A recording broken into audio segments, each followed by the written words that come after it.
The year was now 2002. There were no public subprime lending companies left in America. There was, however, an ancient consumer lending giant called Household Finance Corporation. Created in the 1870s, it had long been a leader in the field. Eisman understood the company well, he thought, until he realized that he didn't. In early 2002, he got his hands on Household's new sales document offering home equity loans. The company's CEO, Bill Aldinger, had grown Household even as his competitors went bankrupt. Americans, digesting the Internet bust, seemed in no position to take on new debts, and yet Household was making loans at a faster pace than ever. A big source of its growth had been the second mortgage. The document offered a 15-year fixed-rate loan, but it was bizarrely disguised as a 30-year loan.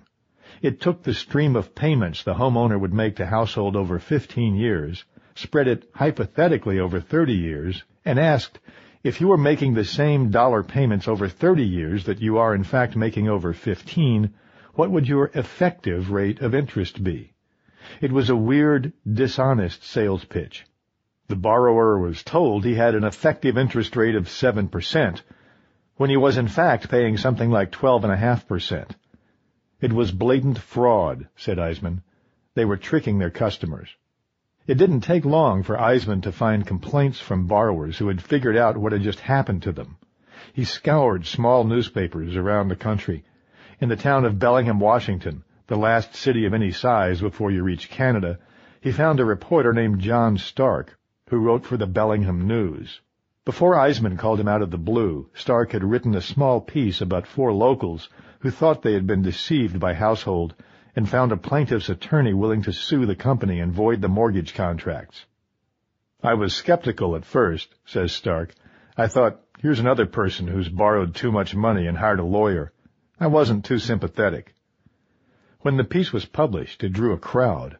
Hundreds of people in and around Bellingham had picked up the newspaper to discover that their 7% mortgage was in fact a 12.5% mortgage. People were coming out of the woodwork, says Stark. They were angry. A lot of them didn't realize what had happened to them. Whatever Eisman was meant to be doing got pushed to one side. His job became a single-minded crusade against the Household Finance Corporation. He alerted newspapers. He called up magazine writers. He became friendly with the Association of Community Organizations for Reform Now, ACORN, which must be the first time a guy from a Wall Street hedge fund exhibited such interest in an organization devoted to guarding the interests of the poor. He repeatedly pestered the office of the Attorney General of the state of Washington. He was incredulous to learn that the Attorney General had investigated Household and then been prevented by a state judge from releasing the results of his investigation. Eisman obtained a copy. Its contents confirmed his worst suspicions. I would say to the guy in the Attorney General's office, why aren't you arresting people? He'd say, they're a powerful company. If they're gone, who would make subprime loans in the state of Washington? I said, believe me, there will be a train full of people coming to lend money. Really, it was a federal issue. Household was peddling these deceptive mortgages all over the country, yet the federal government failed to act. Instead, at the end of 2002, Household settled a class-action suit out of court and agreed to pay a $484 million fine distributed to 12 states.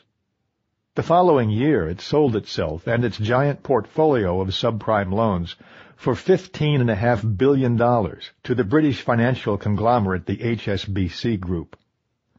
Eisman was genuinely shocked. It never entered my mind that this could possibly happen, he said. This wasn't just another company. This was the biggest company by far making subprime loans, and it was engaged in just blatant fraud. They should have taken the CEO out and hung him up by his fucking testicles.